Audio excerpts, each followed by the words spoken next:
ఉండదనికే హాని పిల్ల పాపాలతోని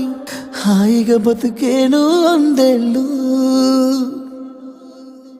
నువ్వు పూలు అల్లుకొని పోతున్నవే అత్తగారు